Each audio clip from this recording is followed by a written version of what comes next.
Sandeep, you can start now. Okay.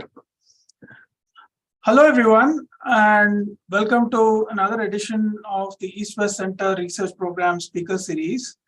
In this speaker series, we have speakers coming from across the Indo-Asia-Pacific region and talking about the social, ecological, and political processes that are shaping this region in profound ways. We are fortunate to have with us Dr. Jesse Rodenbiker, who's currently a teaching professor at the Rutgers University and is currently on research fellowship at the Center on Contemporary China at Princeton. Dr. Rodenbiker is a human geographer and an interdisciplinary social scientist currently working on issues that intersect environmental science, policy and planning, urban geography, and political ecology. Dr. Rodenbiker's research has been supported by American Council of Learned Societies, the Social Science Research Council, and the Wilson Center. Dr. Rodenbiker is going to talk about his book, Ecological States, wherein he discusses and he critically examines the ecological politics of the People's Republic of China and shows how scientifically based environmental protection transforms nature and society. Before I hand over the floor to Dr. Rodenbiker, a small logistical note, please post your questions in the Q&A box and not in chat. And I, as the moderator of this talk, will be passing on the questions to him. Without further ado, let me hand over the floor to Jesse. Jesse, over to you. Thanks so much for the introduction, Sandeep. I'm going to try to share my screen here. Please tell me if it's coming through. Can you hold on here?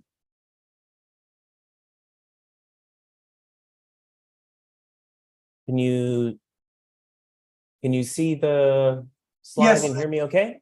Okay. Yes. Great. Yes. Fantastic. Yeah. Thanks so much for the invitation, Sandeep, and to the East-West Center for the invitation to be here.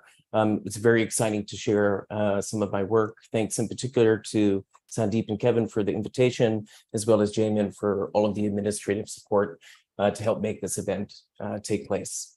So in a relatively short amount of time, I'm going to talk for about 40 minutes. I want to highlight some of the key themes from my book, Ecological States. And I should say on the onset that this book is published open access with Cornell University Press. So if any part of the story is of interest to you or pertains to your research, I want to invite you to download a free ebook from Cornell University Press or from Amazon or wherever you download books from and take a look. So the book takes ecology as an object of inquiry. It examines how ecologies become a means to express and constitute state power. The book argues that the Chinese state wields ecology to govern nature, society, and space. And within this context, ecology mediates fields of social action in unequal subject positions within China's citizenry. So to begin to flesh out this argument a bit and situate some of the stories in the book that I'm going to talk about, I want to draw your attention to the cover, which you can see here on the slide on the left-hand side. So this is a picture that I took at Kunming Waterfall Park in Southwest China, which is one of my field sites. Making this artificial waterfall in the environmentally engineered landscape that surrounds it entailed redirecting the flow of the Yulin River to flow right through the heart of the city of Kunming. And Kunming is the provincial capital of Yunnan province in Southwest China. So the idea behind this landscape, at least as it was explained to me in interviews by urban planners and environmental scientists, was that creating this artificial waterfall would accelerate the rate of water flow through Lake Dian toward the large lake and reservoir areas just south of the city and help alleviate problems of eutrophication. At the same time, it creates a kind of beautified urban landscape, which increases the value of nearby commercial housing. And you can see in the background some real estate apartments that are in close proximity to this waterfall. So to make this landscape, the municipal state extended control over land on the outskirts of the city through ecological protection zoning and resettled citizens into high-rise apartments. And these high-rise apartments, if you can see my mouse, are kind of outside of the frame of what you can see within the book cover. This resettlement process contributes to national plans to urbanize 100 million rural people by the year 2030. So I'm going to suggest you can think of this as perhaps the largest state-directed urbanization program on Earth. So this landscape that you see here on the cover serves multiple ends. It aims to optimize biophysical relationships in nature, optimize governance of the population, and create a kind of eco-developmental aesthetic. The biophysical, governmental, and aesthetic are three key modes through which state power articulates in relation to ecology. And this is captured to a degree in the cover of the book that you can see here. The Chinese state frames these kinds of interventions as integral to building an ecological civilization. Ecological civilization building is an official term written into the Constitution in 2012. I've come to think of it as the Chinese state's attempt to include sustainable development and socio-environmental optimization into party state ideology. In the book, I ask questions about how ecology took on meanings related to sustainable urbanization and civilizational attainment. I ask how ecology shapes state approaches to social and environmental governance and with what effects. So there's a couple key practices that I examine in the book related to conservation zoning and to land use optimization. So for example, the 2014-2020 new type urbanization plan and ecological redlining policies mandated that 20% of land be demarcated for conservation. So that's an incredibly high number, 20%, it's 1/5 of all land to be demarcated for conservation. And just this year, in 2023, that number increased to 30% of land in order to align with the new Kunming-Montreal biodiversity framework. And I'm showing you the poster from that conference there in the lower right-hand corner. So part of my research traced how ecological protection planning extends municipal state governance and precipitates a range of socioeconomic trajectories for rural people whose land and housing are included in conservation. This is the table of contents for the book. The introduction lays out a framework for analyzing relationships between ecology, state power, and social inequality, again, across these biophysical, governmental, and aesthetic modes. The chapters that make up part one focus on relationships between ecology and state power. They largely draw on the perspective of environmental scientists, urban planners, and government officials in China. These chapters examine the logics and the techniques that underlie the state's vision of ecological modernization and urbanization. The chapters that make up part two focus on forms of counterconduct and uneven social trajectories for everyday citizens, villagers, and what are called ecological migrants as they essentially navigate state environmental policies. The epilogue then considers China's green governance in global contexts. The data for the book comes from mixed methods research in 3 Chinese cities, Chengdu, Kunming, and Dali, which you can see here in the map. I chose these cities because they correspond with the 3 types of cities where ecological protection zoning policies were being implemented.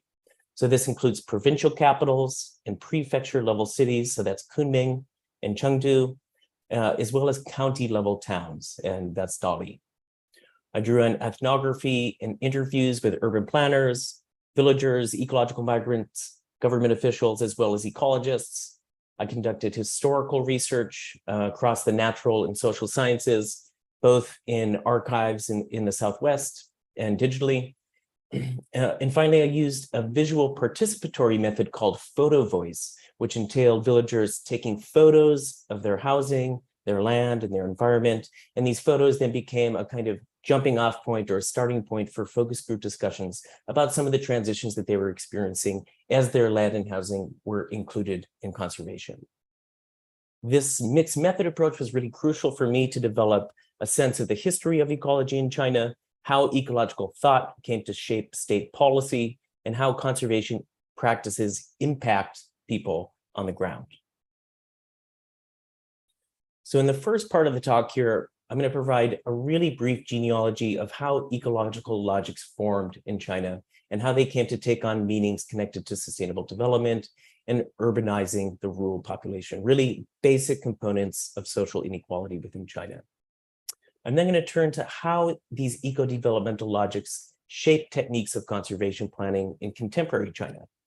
I'm going to illustrate how urban-rural conservation planning produces new frontiers of local state governance. And in the third part of the talk, I'm going to discuss how everyday people navigate state environmental policies. I'm going to highlight some of the uneven socioeconomic trajectories for rural people whose land and housing are incorporated into municipal conservation projects. So in the book, I make the case that these eco-developmental logics emerge through the reasoned argumentation of Chinese scientists. I'm going to talk about some of them. The logics then undergird local state techniques that extend power over land and people, and everyday people then navigate these policies in ways that reconfigure their lives and livelihoods. So just to be clear from the onset, the book doesn't portray some kind of juggernaut authoritarian state, but rather one that comes into being through reasoned forms of ecological knowledge production, struggles over resources within the local state, and everyday negotiations. Okay, so that's where we're going to go. Let's start with part one. So the point of departure here is that various meanings surrounding ecology are really contingent on social, historical, and political contexts. To understand how ecology took on meaning, I'm going to walk us through some of the key ideas of some of the main scientific thinkers that I discussed in the book. So ecology came to China through global scientific exchanges of early 20th century botanists like Hu Xiansu and Japanese botanist Miyoshi Manabu, who's pictured here on this slide. Miyoshi studied at the University of Leipzig in Germany and was a crucial figure in translating ecology for much of East Asia. In its early iterations within China, ecology came to connote aesthetic relationships between humans and the botanical world. And this is really important to note because ecological civilization building is closely tied with this ideology of beautifying China. If you listen to Xi Jinping speaking at high-level platforms, he'll often use this language of building a beautiful China in the same breath as discussing building an ecological civilization. Ecology then came to take on developmental connotations through the work of ecological Marxists and systems scientists. Ma Shijun was one of China's preeminent systems scientists. He was also among one of the principal authors of the 1987 report, Our Common Future, that came to define sustainability really for decades. In his work, Ma coined what he called the social, economic, ecological complex systems theory, which conceived of nature and society as a complex system to be optimized through scientific management. His work and others really laid a foundation for equilibrium ecology within China through arguments that sustainable development could be achieved through this kind of systems modeling. This is an example of one of Ma's systems model. So this was originally published in Chinese and translated into English for the book. So we can see here that Ma's vision of engineering sustainability involves functional land zoning to maximize efficiency in material circulation and production. So central to the schema, if you look right in the center here of this image, you can see built environments surrounded by functional zones, including agricultural areas, industrial production areas, and natural areas. Ma's system science approach to planning proliferated in conjunction with his position as chairman of the Chinese Ecological Society and advisor for the State Environmental Protection Commission. And this is important for our story, the story that I'll be getting to through the rest of the talk, because this idea of spatially optimizing land use and optimizing socio-natural relations through urbanizing the rural population really has roots in these kinds of mechanistic logics. Alongside system scientists, agricultural economists, and ecological Marxists argued that sustainable development really hinged on the management of the population, land, commodity cycle. They expressed this idea through models like this one that I'm showing you here that show positive and negative feedbacks between population control and population quality, commodity production and flows of capital, ecological functions, and rational land use. These systems logics are really embedded in China's state modernization policies that aim to govern the rural population and optimize biophysical relationships in nature. This third model, and this is the last kind of conceptual model that I'll show you, comes from Ma Shijun's students, Wang Rusong and Ouyang Zhiyun, pictured here. Wang Rusong is an urban ecologist who served as the director of systems ecology in the Chinese Academy of Sciences. He made this model along with Ouyang Zhiyun, and Ouyang is currently the lead scientist at the Chinese state's key environmental lab on urban and regional economy. And he's really the figure that's spearheading ecological redlining policies nationwide. So this model in the center here is a kind of reinterpretation of Ma Shijun's social, economic, ecological systems theory. This iteration here draws on five-phase cosmology to discuss the interaction of different subsystems. So they're displaying social subsystems in red, economic subsystems in yellow, natural subsystems in green, and scientific systems in blue. They argue that sustainable cities and sustainable socialism can be engineered through functional modeling. And again, this is important because these scientists are really at the forefront of developing a mechanistic approach to ecology within China. And I'm highlighting here something of a lineage of ecological thinkers, ecological scientists that laid this mechanistic approach within China. So here's Wang Rusong. Again, he was the student of Ma Shijun, the figure that I showed you in the previous image. And Ma Shijun and Wang Rusong were the collective advisors, PhD advisors for Ouyang Zhiyun, who's currently one of the lead environmental scientists in China. So again, I'm just highlighting here some of the different thinkers to show how logics of social and ecological improvement took shape through the reasoned argumentation of China's scientists. So the book goes into a lot more detail than this, a lot more detail than what I have time for here. But the important thing that I want to stress before moving on to the next section is that teleological logics of modernist progress underlie this kind of thinking. So this figure that I'm showing you here is from urban ecologist Wang Rusong, who I just showed you a photo of in the last slide. And in this paper, he's arguing essentially that an ecological society, which you can see there at the top, is at a higher stage of development than a society organized around traditional agriculture. And this arrow from the bottom to the top here is indicating that sustainable development entails progressive set of steps moving towards an ecological society, which you can interpret as a predominantly urban society. In producing logics like this, Chinese scientists do significant work in making ecology developmental. These logics undergird ecological civilization building as a state project of modernization through socio-natural optimization and transformation of the rural society. So one sense of this logic, again, is that biophysical relationships can be improved upon through scientific intervention, and that society and nature can achieve an optimized relationship through state-led scientific management. Now, a key practice that emerged from these eco-developmental logics was functional land use planning. And over the 1990s and 2000s, functional land zoning became a central part of city planning. So here I want to talk a little bit more specifically about how municipal conservation planning facilitates state territorialization of land. So it's important to remind people that land in China is a socialized asset, which means that it belongs to the state. However, it's constitutionally and legally underdefined which branches of the state can use and profit from land. And this ambiguity precipitates struggles over land control and essentially brings about various techniques through which different state actors try to exercise control over land. So through this slide, I want to explain how municipal governments utilize conservation zoning to extend control over land. So I'm going to move my mouse. Sandeep, if you cannot see my mouse, just pop in here and tell me, because I'm going to kind of direct traffic a little bit with the mouse.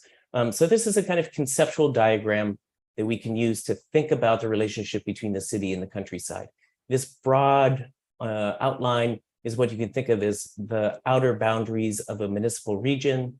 This area here in the center is what you can think of as the urban core. It's what would look and feel like you're in a city surrounded by tall buildings. You're getting out here. This is the urban fringe. So starting to interdigitate something that feels more like a Dakota landscape or a landscape that has agriculture kind of interdigitated. And outside of that urban fringe, you've got rural areas that are within proximity of the larger municipal region. So this is just kind of a conceptual diagram to think about those spatial relationships. You can see something similar here. This is mapped. These are two maps of cities where I conducted my research, Kunming and Chengdu, and urban ecological protection areas on the outskirts of these cities. So the built up area of Kunming is here. This is the area that would look and feel like the city. Think of the urban core that I just talked about. This area here is a satellite city called Chengdu, and these green areas are newly made conservation zones that overlap with rural land. Something similar you can see here. This is the urban core of Chengdu. These green areas are newly made conservation areas that overlap with rural land. So I mentioned earlier in my presentation that the new type urbanization plan became a means to incorporate rural land in the urban planning process. Now, zoning 20% of municipal regions for ecological protection initially posed a major problem for urban planners. It's a big headache because they're already balancing a large number of different land planning quotas.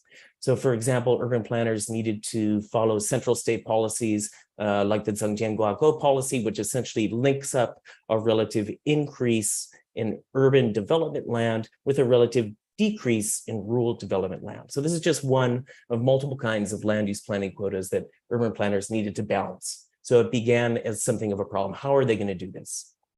So what I found through my interviews is that planners approach the problem of zoning 20% of land for ecological protection through multifunctional land zoning. In urban-rural planning, urban planners zoned land with overlapping functions, wherein an ecological function can overlap with another function such as tourism. And designating these overlapping functions became a technique by which municipal governments responded to central state policies for ecological protection and also extended control over land. Multifunctional land zoning essentially allowed municipal governments to intervene by leasing or purchasing land from villages within the greater municipal region. And then after that initial process, they would undertake a process of planned resettlement. So this is a kind of a conceptual diagram created for the book that can tell you a little bit about what that process looks like spatially. So again, if you think back to this last diagram that I showed you here, we saw the urban core, the urban fringe, these rural areas within the greater municipal region. Here we've got the urban core, we've got the urban fringe. These white patterned areas represent newly made ecological protection areas that overlap with rural land in the municipal region. And then these squares patterns represent newly made resettlement housing. So again, this is a way in which the otherwise spatially dispersed rural housing then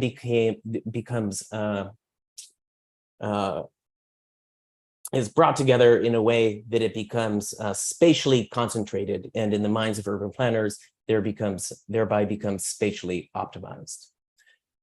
So because the state's resources are generally limited, city governments have to enroll a number of different organizations to help them with these processes of transforming ecological protection land and building these resettlement complexes and assisting with the process of resettlement. So again, this is part of this larger process of urban-rural comprehensive planning and designating multiple overlapping area-based functionalities. So an ecological function, again, can overlap with another function. So city officials referred to this process of enrolling additional organizations as a process of assigning organizational responsibility. This process simultaneously consolidated control over rural land and dispersed land control to organizations who finance and manage ecological protection land. The types of organizations involved in these governance roles range from private companies, state-owned enterprises, and government bureaus within the municipal government hierarchy. So this image that I'm showing you here is an example of an ecological protection area governed by an organization allocated responsibility. Organizations then capitalize on their involvement through land rents, through housing sales, and through state subsidies for ecological construction. So in this image I'm showing you here, you can get a bit of a sense of how organizations capitalize. So you can see these boats here in the foreground. They rent these out. The organization with institutional responsibility rents these out for about $300 an hour. In the background, you can see commercial housing. And again, this commercial housing was built in an area that previously housed villages, and these villages have undergone a process of planned resettlement. So again, this process of resettlement then freed up this land for conservation-oriented forms of development. In the book, I call this process ecological territorialization, by which I mean an ensemble of spatial practices through which power over natural resources is exercised in the name of environmental protection or socio-natural optimization. And in this case that I just showed you, the natural resource, of course, is land. Through ecological protection zoning and assigning responsibility for conservation financing, construction, and management, land use rights, as you can see here, move from villagers to state and corporate organizations, and land control moves from township governments to municipal government hierarchies. Municipal governments can generate revenues from this process also through land transaction fees. They also consider this as a way of improving rural society through the spatial optimization of land and housing. So it took me about 3 years of interviewing urban planners and government officials to really understand this process and to be able to simplify these processes within this very simple table that I'm showing you here. And I recall one instance when a state planner brought out the comprehensive urban rural plan, laid it out across the table and pointed to a number of villages that were located inside the newly made conservation zone and said, I quote, "The village and the city are not the same. The city's concentrated like this, but villages are really dispersed. Their surface area is really wide, so up until now, they have not matured. Regarding this form of governance, it's not only a plan, it's also a structure of the city in the countryside, in which we take the dispersed and concentrate it vertically. We move villages to a point. We take dispersed built areas and concentrate them through ecological migration. With this kind of comprehensive planning and planned construction, their living situation improves." So this quote illustrates something of how urban planners understand the unequal relationships between the city and the countryside and the role of ecological protection planning and resettlement. These urban planners consider the process of concentrating villagers through resettlement as forms of socio-environmental improvement that are necessary for sustainable development. Yet, as municipal states extend control over rural land, villagers are unevenly impacted and they experience a range of different socioeconomic trajectories. As land is incorporated into conservation areas, rural people often lose access to their agricultural land and they face the prospect of resettlement. This is a photo that I'm showing you here that was taken by a peri-urban villager as part of my Photo Voice research. And again, remember, Photo Voice is this participatory research method that entails the production of images and the utilization of images as a starting point for focus group discussions. And she brought this photo into a focus group discussion and explained that this is a picture taken of her working as a day laborer on someone else's agricultural land. Since her land was leased for conservation, she started working as a daily agricultural laborer on someone else's land because she no longer had access to her own. At the same time, she was able to obtain annual payments for her rural land from the government because it was leased for conservation purposes. So she and others like her used photos like this one to discuss their experiences of losing access to rural land and what effects it had on their life and their labor and their relationships to housing. So part of what she and many others emphasized, and indeed one of the key findings that I write about in the book, is that the politics of land and housing valuation shape socioeconomic trajectories and shape aspirations for upward socioeconomic mobility. So I want to highlight just a few different kinds of land and housing valuation to help illustrate this point.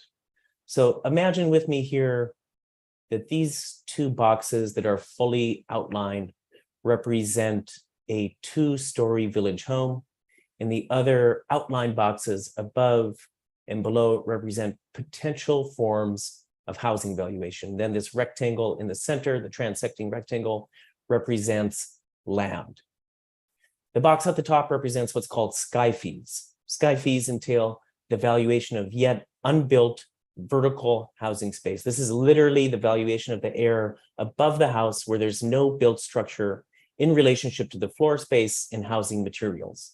In some cases of resettlement, it's valuated. In some cases, it's not. Similarly, subsurface housing fees are another form of compensation for the area beneath the house. Like sky fees, it's not a built addendum, but rather the ground upon which the house rests. In some cases, it's valued. In other cases, it isn't. Another form of valuation is transition fees. These are monies that are paid in monthly installments for the time between when villagers move out of their original village housing, but not yet into resettlement housing. Like sky fees and subsurface fees, these are tabulated in relationship to villagers' original housing space. Land sales and land leases and the prices that are associated with these are also important factors shaping transition. So I'm going to walk us through a couple of examples to illustrate how these volumetric measures come to matter in shaping inequality and shaping villagers' aspirations for upward socioeconomic mobility. As rural land is zoned for ecological protection, most villagers are relocated to high-rise resettlement complexes. This is an image here of a resettlement complex in North Kunming that ecological migrants came to call the refugee district. They called it the refugee district because of the comparatively low compensation that they received for resettlement and the relative poor quality of housing that they moved into. Residents in the refugee district were compensated for land and housing jointly with just one 50-meter apartment unit and monthly payments of $85 a month for a 20-year period. So this is for everyone, no matter how large their house was, how many floors it was, or how much land that they had. So that figure really fell far below their housing and land's market value and is right around the amount of the National Low Income Subsidy, the DBOW, if you're familiar with this. They described their experience here as moving into high-rise poverty. In contrast with this example, many other villagers fared economically well through land and housing displacement, a process that they refer to as moving into riches. Banfuyo is the Chinese term that they would use most frequently to express this process. Hold on here, I'm supposed to transition. There we go. So this image on the left that I'm showing you here is of a housing contract for a 6-story house. You can see each of the floors measured and tabulated for compensation. This image here on the right is of a model of apartments being built for resettlement and for resale. This is the other side of the Kunming Waterfall Park that I showed you on the cover of the book, if you think back to that. Zhang Lin is one example of peri-urban villager turned urban landlord. This village obtained a good price for land and housing. They received sky fees and subsurface fees. They were paid for in the form of high-rise resettlement housing. Altogether, his family came to own 15 apartment units in the resettlement complex. Zhang rents out more than half of these units for a profit. So in his rural to urban transition, Zhang took on rentier status, moving into the housing managerial sector. In the book, I refer to examples like this as a process of accumulation through displacement, because some villagers experience upward socioeconomic mobility through conservation-oriented displacement. This is an image here of a village that's undergoing demolition after it was zoned for conservation.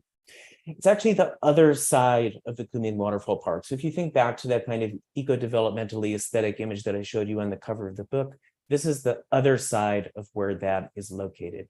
You can see the resettlement housing is being built here in the background of this photo. There's some cranes here, and these houses are undergoing processes of demolition. You can see there are different floors. Some of them have 2 or 3 floors, partial housing. Some of them are 4 or more floors. So resettled villagers here received transition fees of roughly $300 per floor for their original village house. So remember, transition fees are a form of housing compensation for the time between the villagers move out of their original village home, but not yet into a resettlement complex.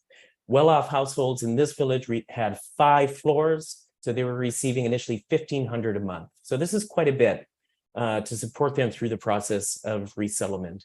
And therefore, it contributed to processes of social differentiation between different rural households. But this inequality grew even larger over time. When the resettlement housing remained incomplete after a 2-year period, a stipulation in their contract doubled this figure. So going into the 3rd year of urban transition without resettlement housing, some villagers were receiving $3,000 a month in transition fees. This sharpened social differentiation between villagers who originally owned multiple floors in the village compared with those that did not. And this is another example of inequality within processes of resettlement. This example exemplifies how some villagers are able to move into riches and accumulate through processes of displacement. Okay, I'm just going to provide 2 more examples of inequality in these displacement processes, and then we're going to open up for discussion and questions. I only have a couple more minutes left. So this is a picture of Wang Jie. Wang Jie is a multi-generational peasant who fished and farmed his entire life until his land was incorporated into an urban ecological protection area. To make a living without land, he transformed his house into a rural-themed restaurant. It's a space where he represents rural characteristics in food and service provisioning. In addition, he touts for tourists who come to the conservation area to take on what he calls traditional fishing excursions. And this photo that I'm showing you here is the kind of thing you would see from the vantage point of the tourist if you were going along with Wang on one of his fishing excursions. In the book, I read about how villagers produce a rural ecological sublime as they perform rural difference in these ecological protection areas. Performing rural imaginaries became part of Wang's daily routine. In doing this, he creates a kind of class-differentiated representation of rural life in the landscape of his own dispossession. Wang does this because he feels like it's his only option. Without access to farmland and awaiting resettlement, which for him has been taking years, he feels like his best option is to earn a living by performing rural nature for tourists. As we sat in his living room, he held up several photos that he took of the ecological protection area on his former land and said, I quote, "The ecology has been built beautifully, but our ability to continue to exist has been greatly affected. Our houses are going to be demolished. They've labeled our village a slum. They've taken over our land and built a beautiful ecological landscape. Many people have had their ways of life seized by their ecology. It's already stripped us of our ability to subsist," end quote. So here I'm highlighting ecology again as an aesthetic. and the dynamism between an eco-developmental and rural ecological supply. This example and others that I've been highlighting here in this third part of my talk illustrates some of the uneven trajectories for those who become part of China's 100 million urbanizing rural people. There are also instances of resistance to resettlement. And in the book, I highlight the role of infrastructural removal in delimiting forms of resistance. This last example, and this is my last slide, is going to highlight the role of partial demolition in limiting collective resistance to resettlement. This image here is of a village house partially torn apart by a demolition bureau. So you can see that parts of this building are left in place, serving as a potential danger and as an aesthetic eyesore. But you can also see that people still make use of this space. They're drying their clothes out in front, they're storing things within the areas, within the storage areas that still exist. In the book, I talk about how this village had come together to collectively resist resettlement. They met with techniques of partial infrastructural removal like this one. Other villages had infrastructural services cut off, including water, electricity, and sanitation services. And these techniques of infrastructural removal came to take effect on communities over time. Over time, villagers grew tired of living in a landscape of detritus. They grew tired of living without basic services, and their solidarity weakened. Household by household, many slowly began to accept resettlement. So this is another way that aesthetics figure into governance and limit forms of counterconduct. So again, these are just some of the themes and some of the examples from the book. There's a lot more that we can say about it, but I want to make sure that there's time for some discussion and some questions and with the audience. So I'm going to stop here. I want to thank everyone for your attention, and I look forward to hearing thoughts and questions and having a larger conversation with those here in attendance. Thank you.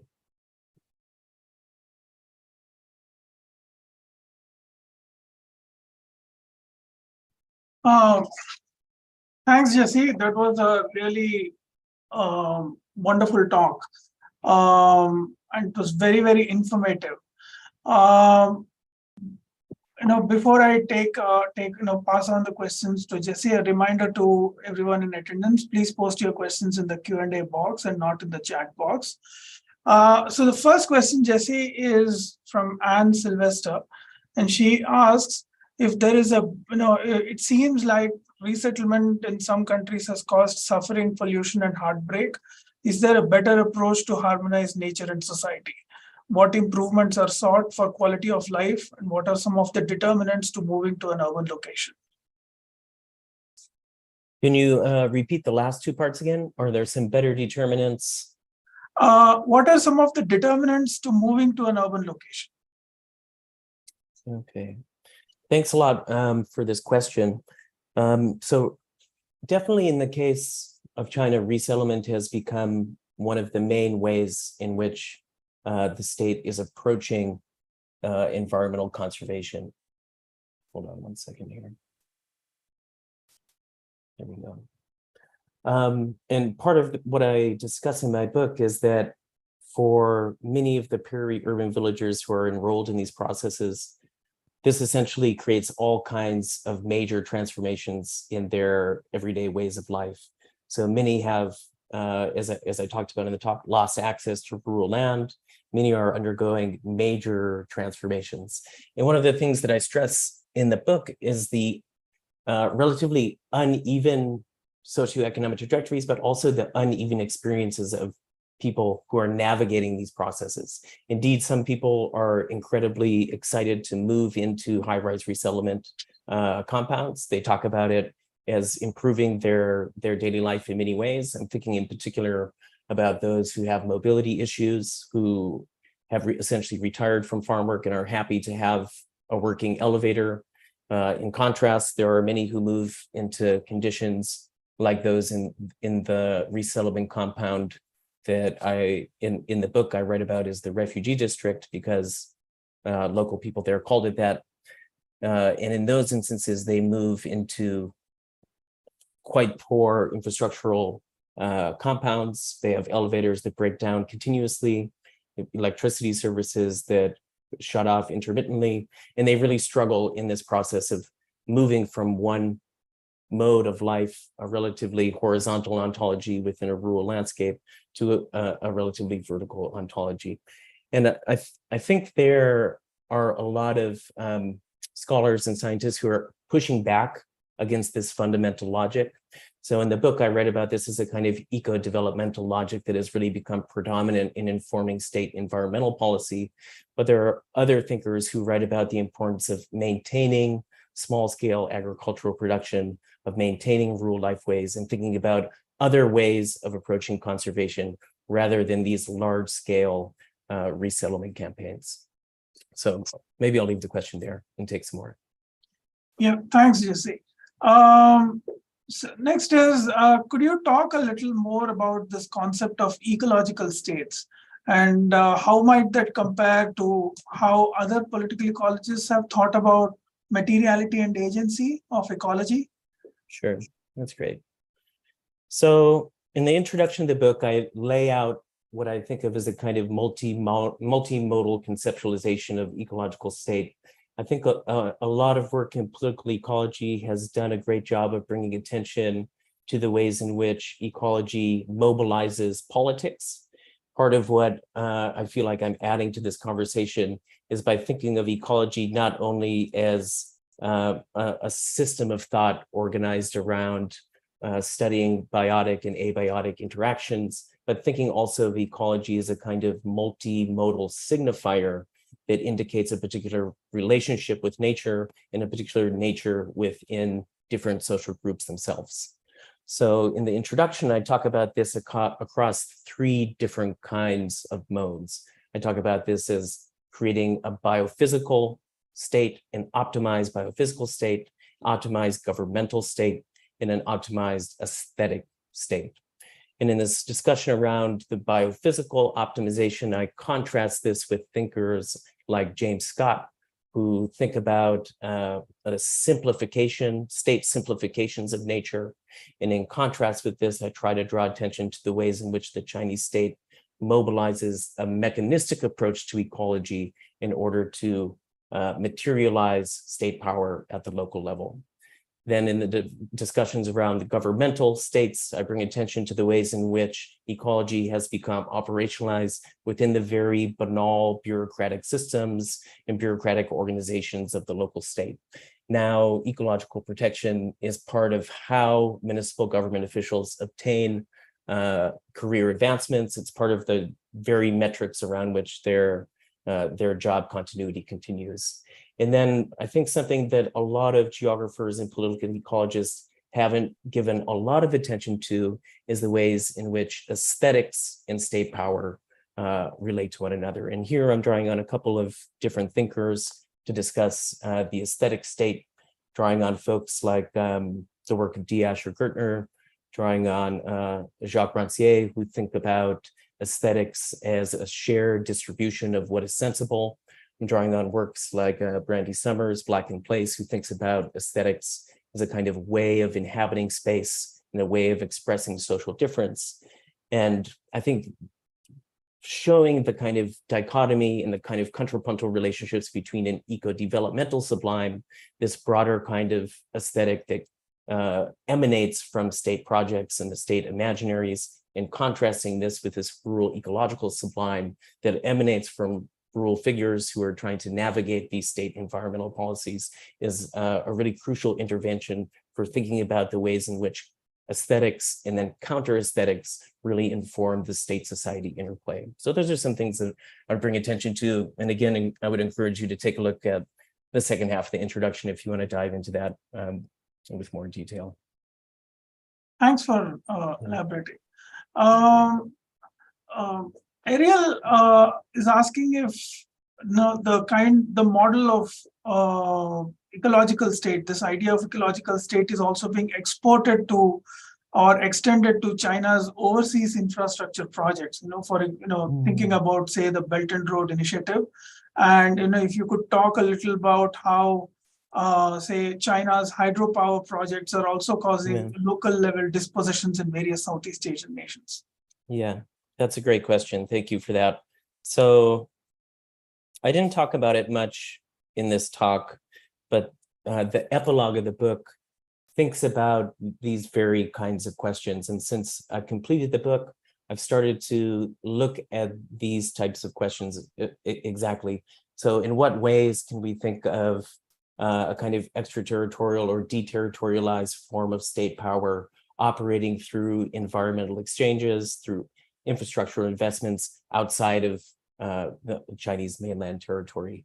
I have a policy report actually that will be published, I think this week or next week, with the Wilson Center that's called Ecological Civilization Goes Global, China's Green Soft Power and South-South Environmental Initiatives, where I talk about some of these things that I've been researching over the last year or so. I'll just talk about them really briefly. So one of the things that I've been researching and following is the mobilization of the discourse of ecological civilization building in multilateral environmental venues. So one place where I've been doing this research is in the COP15 Biodiversity Conference. So this is essentially the largest UN biodiversity conference that resulted in a new agreement for nature, the Kunming-Montreal Biodiversity Conference, a part of which was thinking about these large-scale aerial conservation designations. What in global discourse was largely circulating is 30 by 30, the idea of zoning 30% of the Earth's land for conservation by the year 2030.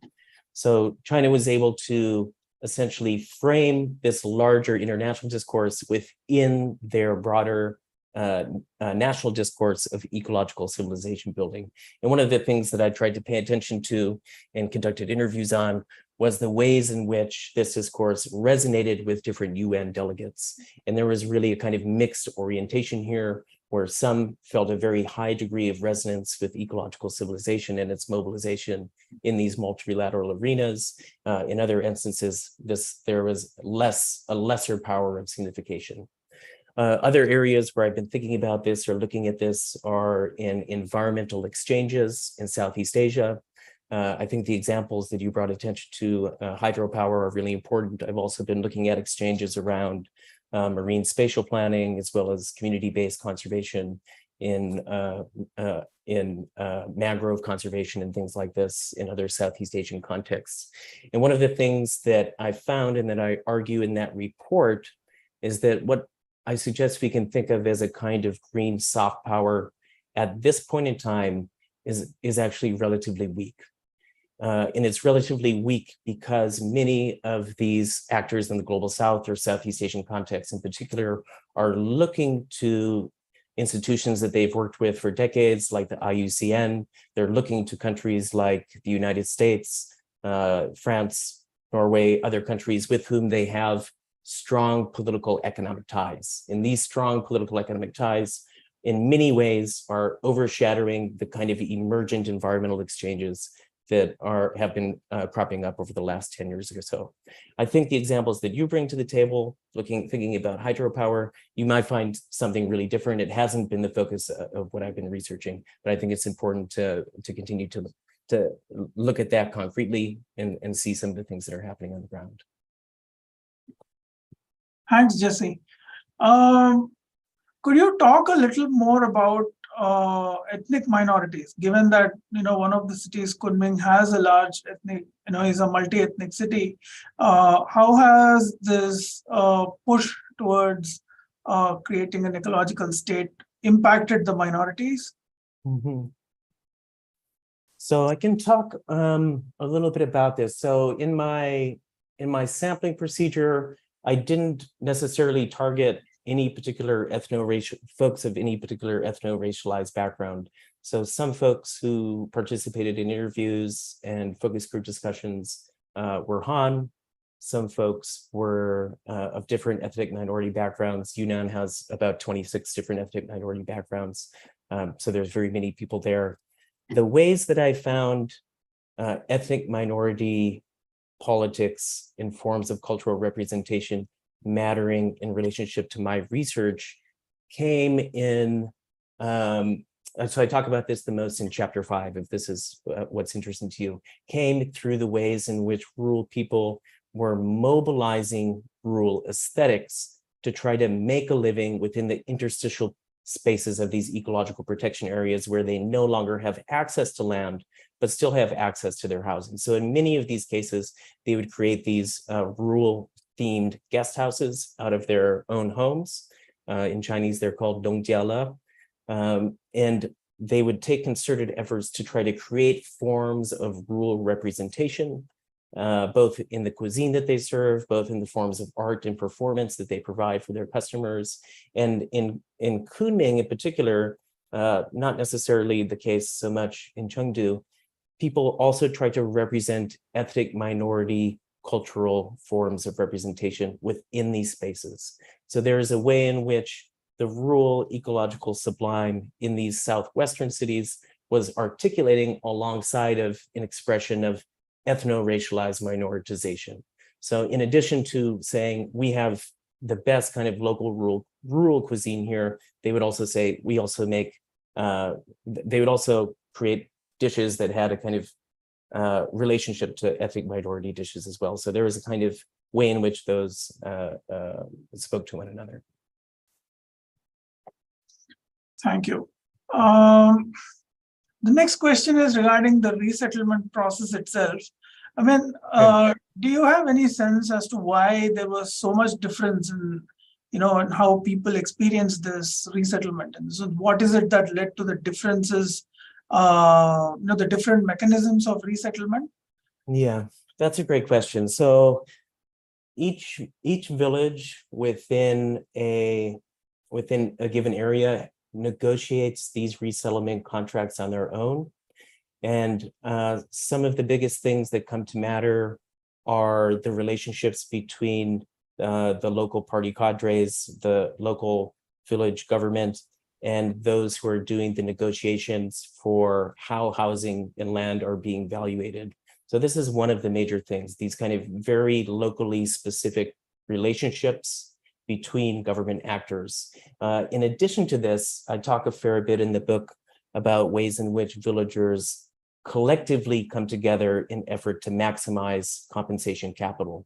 So in some instances, villages will form a village the villages will corporatize. They'll either bring in a corporate actor or they'll partner with a particular sub-branch of the municipal state, and they will collectively bargain together for maximizing their compensation capital that they can get through the shared assets of land. And in these instances where villagers collectivize and essentially corporatize, they tend to obtain higher levels of resettlement and receive higher quality resettlement housing. So these are two really key factors, and I read about them in more detail in the 4th chapter of the book. Thank you. Yeah. I think can squeeze in one last question. Sure. I mean, could you talk a little more about the near and what the near term and future hold regarding the methods of urban development in China? For urban development, I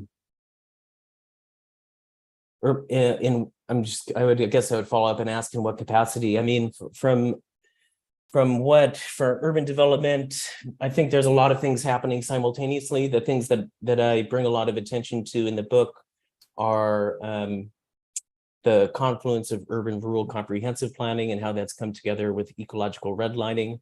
I talked about that a fair amount in the presentation. Other things that I didn't bring attention to that I think are pretty important and salient involve the ways in which urban planners are trying to deal with widespread flooding.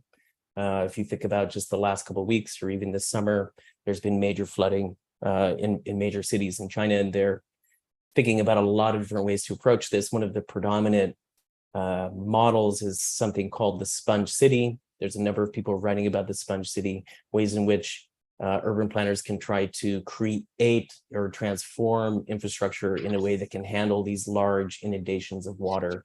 One of the ways they do this is through permeable pavement, making bioswales, other things of this nature. So I think in addition to these large-scale conservation zoning projects that I tended to focus on, I think there's a lot of focus on other ways to green cities through infrastructural transformations, of which sponge city orientations is one example. Thank you. Thanks, Jesse. Yeah, thank you so much, Sandeep. I think it was a wonderful talk. It was highly informative, and really appreciate you for coming and sharing your book, the excerpts from your book with all of us. I would also like, with that, we come to the end of today's today's talk. And my apologies to those whose questions could not be accommodated in today's Q&A session. My deepest appreciation to all the members of the audience for taking the time out and coming and joining us for this talk.